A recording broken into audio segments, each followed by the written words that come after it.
Single on a Saturday Night, a TV show that features intriguing conversations about music, cooking, celebrities, and more. Give us the name of the best place to have sex. Library. Inside of the champagne glasses at the Poconos Inn. On the mountain at Poconos Inn. On the roof type deck over there where they trying to grow them organic fields, give them some extra fertilizer.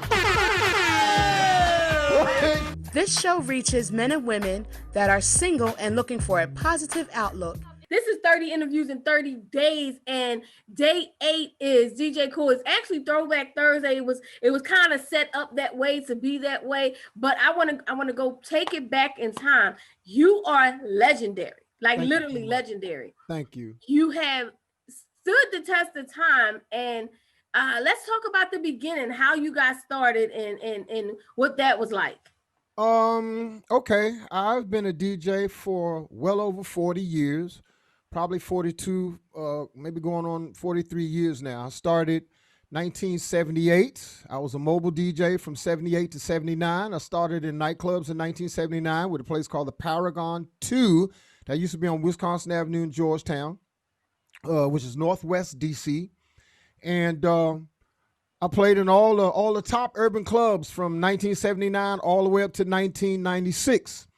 I became a recording artist in 1986. My first single was a song called "The Music Ain't Loud Enough, Pump Up the Volume," which was a mix of DC go-go and hip hop, which is my I guess that's my signature sound. You know what I mean? I mixed the go-go with the hip hop, and it was the first record to come out of this region to go national chart, Billboard, and all that.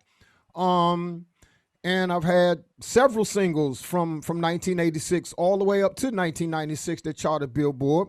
Speaking of 1996, we had a record that we did in your town in Philadelphia at a place called Bahama Bay. Yes. And there's a little thing called "Let Me Clear My Throat." And you talking about standing the test of time. That is my, what do they call that? My opus, what do they call that when, like, this is your signature song? There's a proper name for it. Opus.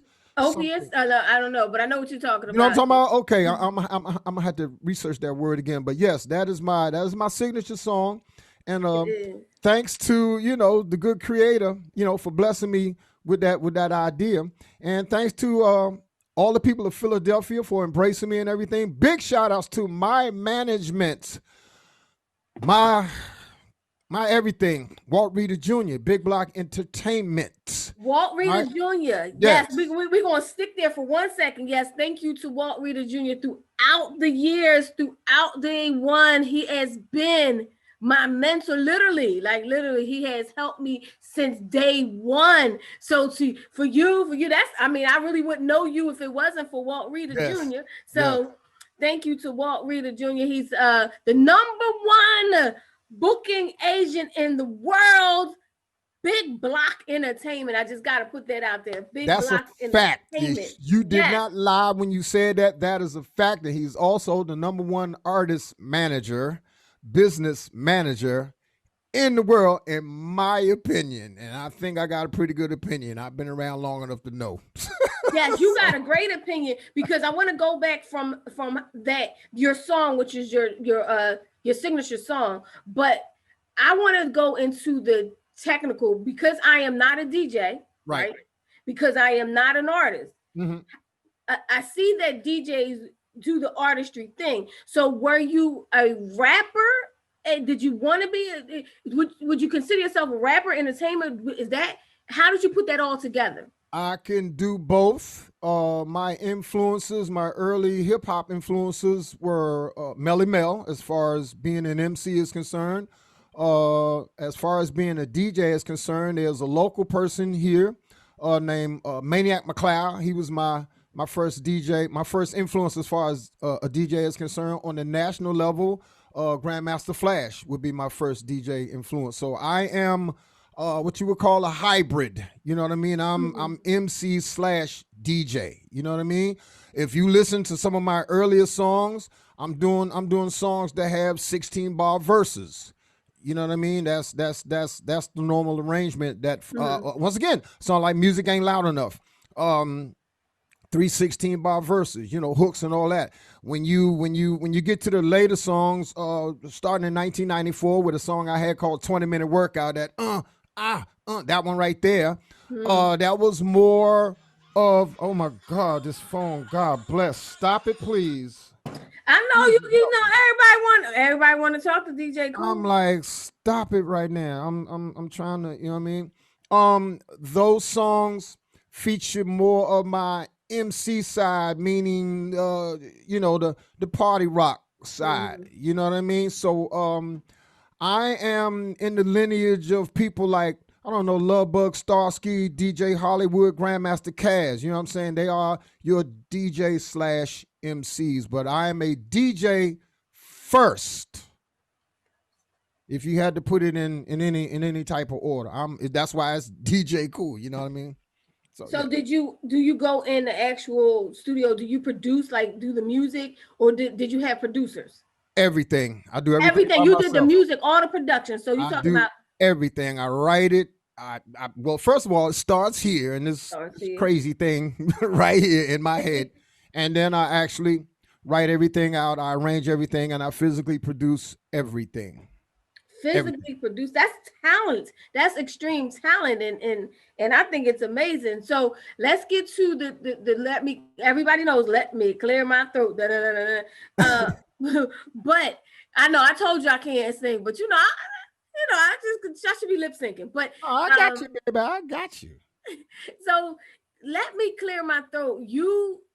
Did you record it before you recorded it at Bahama Bay, or was that literally the live recording right there at Bahama Bay? That was the live one take recording. That's the way that I decided to do all of my live recordings. My first live recording was 1994, which was 20-Minute Workout, which is the song I spoke about earlier. I did that in a club in Richmond, Virginia, called Ivory. Shout out to all the people down there in the 804 area code, whereas I was actually on the turntables.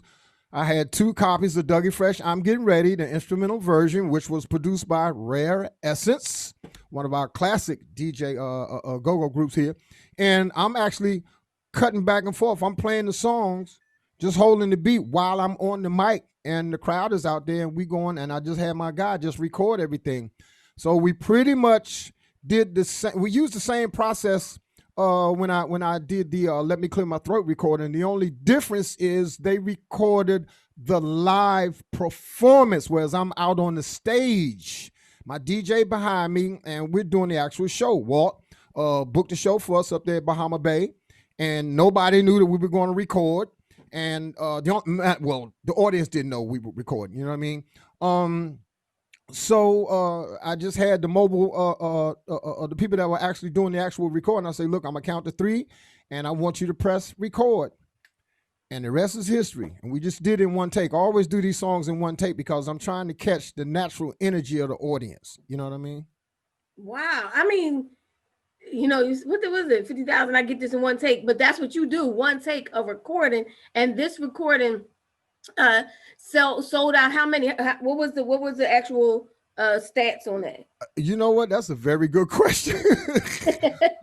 Because, the reason why I say that is because I had a very interesting situation as far as the label situation is what I like to call it, that I was in at the time. It was American Records. And they went through something, I don't know what, to make a long story short, they lost their distribution through, who was it? Warner Brothers, or Warner at the time. Mm-hmm. And so my numbers are actually unofficial. A lot of people think that we probably officially reached multi-platinum status with Let Me Clear My Throat. I did receive a gold award. So when the label lost their distribution, like they kind of basically took their hands off the project. I got set on the shelf in 1998, believe it or not. The song came out like 96, 97. I got set on the shelf in 1998 because of all the stuff that they were going through. And I did not get out of that situation with them until 2003. I wasn't able to release a record from 1998 98 to 2003. Yes, I was on the shelf. So what did you do during that time? I mean, you got a dope manager. So what did you do during that time? Speaking of my dope manager, who is also my booking agent, he kept my behind out there on that road off of that hot record that I had going on at the time. And so, for me, like, he can book me as an artist or as a DJ. You know what I mean? Because I can get on the stage, and kill it, or you can put me in a club and put me on this set right here, and I'm gonna do the same thing. So, I was always able to work, you know what I mean? So absolutely, the ball always able to work. So how did you actually, since we might as well keep going, so how did you actually hook up with Walt Reader Jr.? So, good God Almighty. I would see, that's why he needs to be here. Can we get him in here? Is it any way?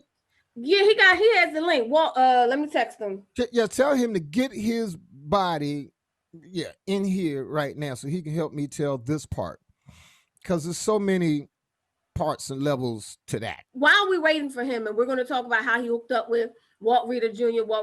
Like I said, the number one booking agent in the world. Let's talk about during COVID. I mean, we know COVID's going on, and it's not a dead topic, but as entertainers, as media people, our lives changed. How did your life change during this time? Oh boy. Well, I wasn't able to get out and touch the audience the way that I love to get out and touch the audience. As a matter of fact, this is one thing that's been actually killing me, but I've been kind of trying to deal with it. You know how you go on Instagram and they have the little Instagram story part where they say 1 year ago, 2 years ago, 3 years ago, and they have a little, a picture. Every day there's somebody posts something 1 year ago, 2 years ago, 3 years ago, 4 years ago, and every picture is me on a plane or or at an event. You know what I mean? Out of here. You just like out of here. Look. I'm like, really? And so and it's crazy because technically, the last thing that I did out in the field, as I like to call it, was back in like first part of March, CIAA. Oh, here he is. I did some incredible parties down there, and that's what's CIAA? CIAA is a basketball tournament. It is the biggest for all HBCU schools. Oh, okay.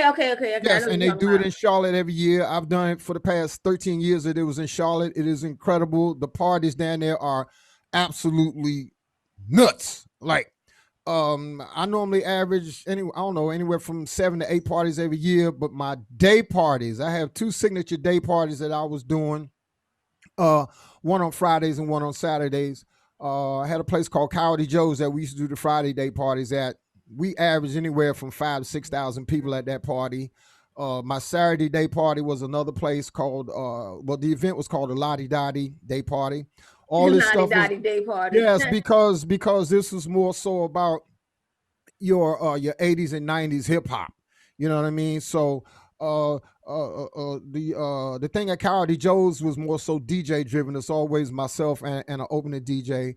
The Lottie Dottie Day Party is more so artist driven, where artists come in and do pop-ups, but I'm the actual host and and I guess in the featured DJ. But shout out to my man DJ CK down there in Charlotte. That's my co-pilot down there when we do that Lottie Dottie. And shout out to Mike Johnson down there in Charlotte. He is always the promoter for Lottie Dottie. And shout out to Jumani Torrance. He always does, he was the main promoter for Coyote Joe's. And these parties, incredible, like nuts. like I'm telling Judgment Day.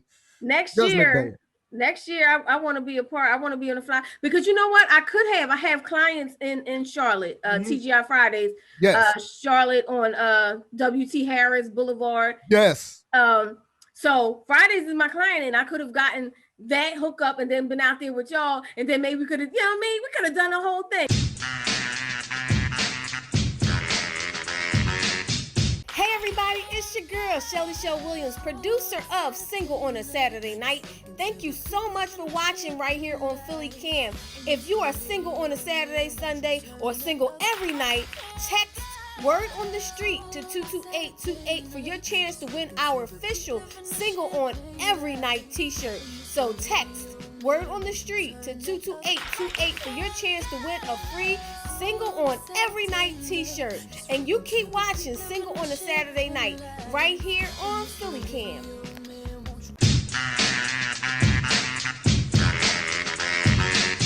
What's going on? How y'all? Oh man, we good. Hey. We Kool didn't want to talk. We were singing your praise, and he wanted to make sure you came on because I wanted to talk about how you actually officially hooked up as, you know, manager. Because we know you're the number one booking agent, but you're also the number one manager. So how did that whole thing hook up? Hey man, hey, he came out my mama too. That's the real deal. Yes. We've been together so long, that boy that came out my mama. How about that? And he came out mine. That's family right there. Absolutely. You know, before I became his manager, I've always been in the agency world booking talent. And I used to call Kool and give him gigs like every other artist. And this was back in the 90s. And then him and I just built this type of synergy and rapport with each other just by doing that piece of the business. That I got that Philly in me, Shelly. I'm like, yo, well, where's your manager? He was like, man, I ain't seen my manager in God knows when. Basically. Yo, wait. You had a man. He had a manager. He had a manager. He had a manager at the time. He had a manager, but his manager was inactive. You know what I'm saying? And I'm like, damn, a talent like you and your manager's inactive. I say, yo, let me figure this out. So, we went through the paperwork piece of it so I could figure it out to make sure that I wasn't putting myself in a situation that, wouldn't merit on the side of good. And then after we went through that, I talked to him about management and, but I wanted to prove myself. I said, let me put this Negro to work. Let me make it work. And that he did. And then from there, he understood that I understood the business of music. Because that's what he needed. He needed somebody that he ain't need no more homeboy management. He's past that piece of his career. He needed somebody that really understood the business. And then had the wherewithal to go get him another record deal. Right. So that's when I came in. Kool was on an independent down there. And then from there, we were instrumental in helping him and the other label that he was with get a major record deal. Because when Clear My Throat came out, the floodgates opened. Like everybody wanted him. Everybody, every major label in the country wanted DJ Kool. They wanted to sign him at that time. So, we went with Rick Rubin and Def American Records because of his association with Russell Simmons and the whole Def Jam experience. We felt like, that was a good fit for Kool. Because Kool is just not an urban artist. He has a huge white following. And we figured that, Rick Rubin could bridge the gap between both worlds, and that's where we were with it. That's how that happened. So you get a deal, you get a record deal. It's on American, Let Me Clear My Throat. Then he sits from 98 to 2003. Yes. Did you feel that? He sat, I don't know if he told you, he sat record wise. He ain't sit show wise. Oh, right. No, he told us. He said. Oh no, I had him working from Sunday to Sunday, even on some Monday. Like, no, we worked from dark to dark. Are you kidding me? Yes, he had 2-3 shows in a day sometime. Yes, that's a fact. Yes. And let me tell you something. It was a time Kool worked so much, I couldn't even get him all the proper commercial flights so he could connect the dots and get from city to city. I would put him on a damn crop duster. You know what I'm saying? We would go rent private planes from crop duster people just so he could travel to the next city. I remember one day, I'm sorry, I mean to cut you off, Walt, but while we on that spot right there, I remember one day in particular, we left here, we did a show in Miami with Luke during the day on the beach. We left that show, went to Oklahoma, and did a show for, I think it was a college event. We did that. Then we left there and went to Anchorage, Alaska. Now we did all this in one day. Yep. That's that big block machine. Yeah. We was moving. We be moving. And Shelly, the irony is a lot of people don't know, and I don't know if Kool told you, but he is I call him a triple threat, but for the sake of the conversation, he's a double threat. He DJs and he's also an artist. So we can go out and go get some DJ money, DJ shows, or he can get on stage and rock the crowd, right? So we could go either way. But the beauty of it is, what people don't know is Kool works every weekend. Well, pre-COVID, he works every weekend still. Like either on the stage with a mic or he's cutting some records somewhere. So he stays busy.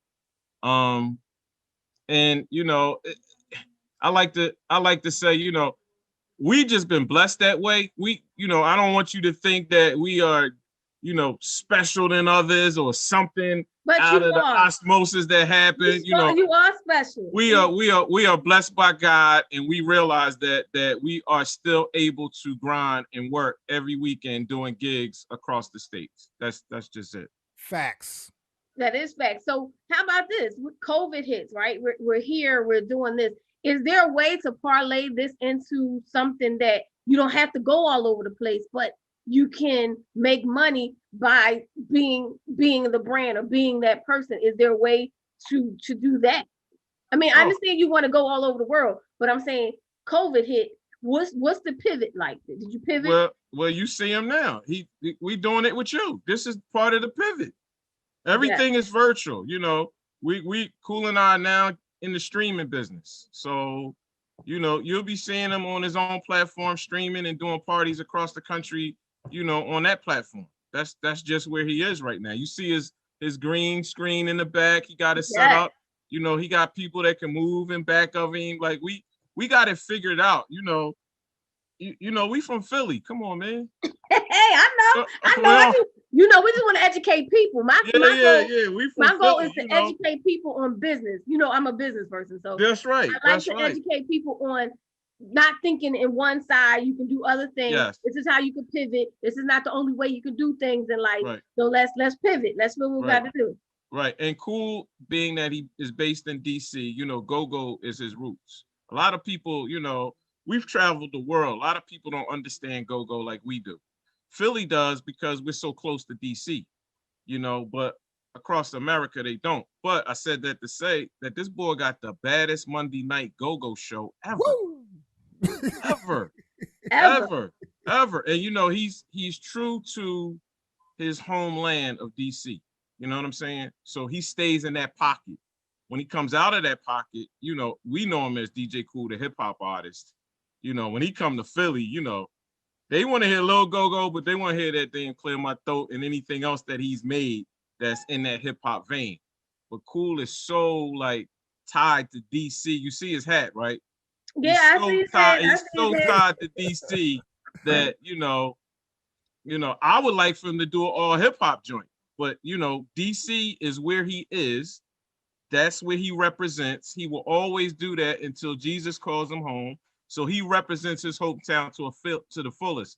Now, if other artists did that with their hometown and represented what they are, I mean, it would take the city and the market and the brand so much further. Absolutely. So but you have the new project out. Did you go out? Did you go label for this, or was it independent with Cha Cha Cha? We haven't gone anywhere with it yet. Ain't go anywhere yet. We holding it. As far as we got is we serve as DJs, and Kool got a reaction that, listen, he has so many damn DJs call him on and wanting a record that Kool was calling me like, bro, we got to do something with this damn record. They still calling. Right. And as we were about to, COVID hit. And what we don't want to do is waste good material. It's damn near like the James Bond movie that was supposed to come out that they said, no, we're going to keep that till next spring. Because we spend so much money, so much energy, so much creativity that when you got one and you got one, sometimes it's best to wait and before you release it to the world, because you only got one shot. You know how we are. We make a record real fast. Like, I heard that already. I heard that. It's not, I get it. Man, I heard that already. So what we're going to do is hold back, wait till COVID is over, whenever that is, when God say so. Then we're going to put the record back out. And there's other marketing strategies that go with the record, because it's not just a listening record, it's a dance record. I want to be a dancer. I'm not kidding. They say put that stuff in the atmosphere. I want to be a dancer. So if there's a video and you want to have dancers doing the dance, I want to be in the video. I gotta put it out there. I'm not. Well, I'll tell you what. Until that actually happens, what I want you to do is go to YouTube and type in DJ Kool Cha Cha Cha Dance. You will see a video with a young lady instructing a line dance class. And you can actually see her and her group doing the actual dance that goes with the song. And we got close to 300,000 views already. I don't know if you know that by now, Walt. With no marketing. Yeah, no marketing. We ain't even, it just happened. It's just organic.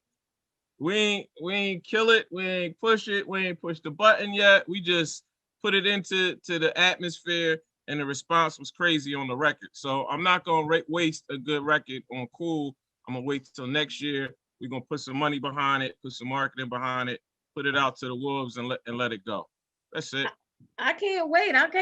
That's what I'm saying. When you have for anybody out there, I know those artists out there, the goal is to educate you, right? The goal is to educate you on what's going on. When you're looking for a manager, you have to look for a manager that's multifaceted, who understands the marketing, not just, hey, we're going to go to this club and get this money, get some drinks, and we're going to get lit. That's not management. Management is looking at it in multifaceted, trying to make sure the best interest of your artist is at hand. Make sure that the money's at hand, making sure that you don't just blow a song. You got to understand the dynamics. It's not just, hey, I got a manager that's my homie. You have to understand this. My goal is to educate all of you, whoever's out there. You want better, you got to learn. You got to learn from everybody that's doing it. But when you talk about multifaceted, let's talk about how it's almost like a reinvention, a relaunch of Let Me Clear My Throat with that movie. What was it called? The Office Party?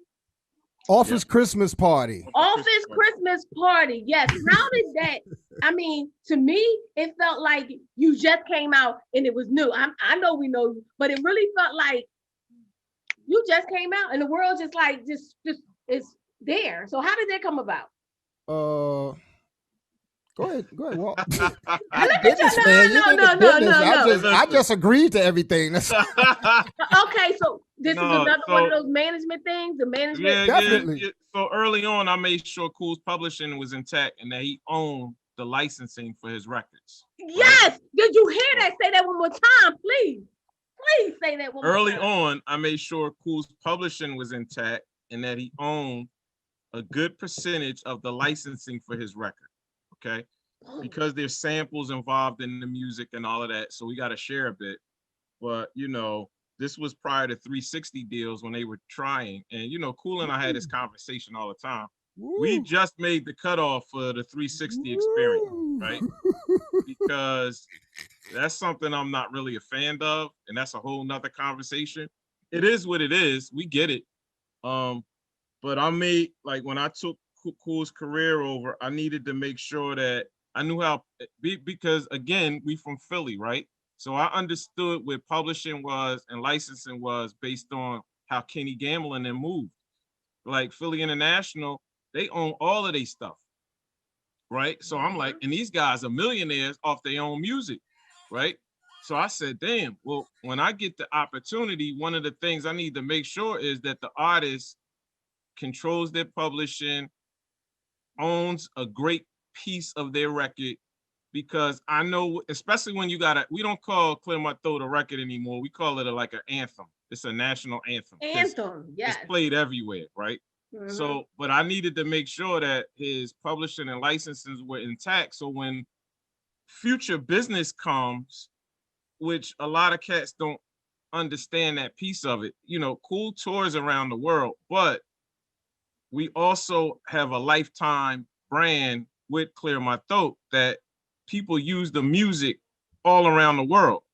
And we got to approve every deal that they do. So we get to say if we like the money or not, because we own it. You know what I mean? So when Office Party came, they came to us.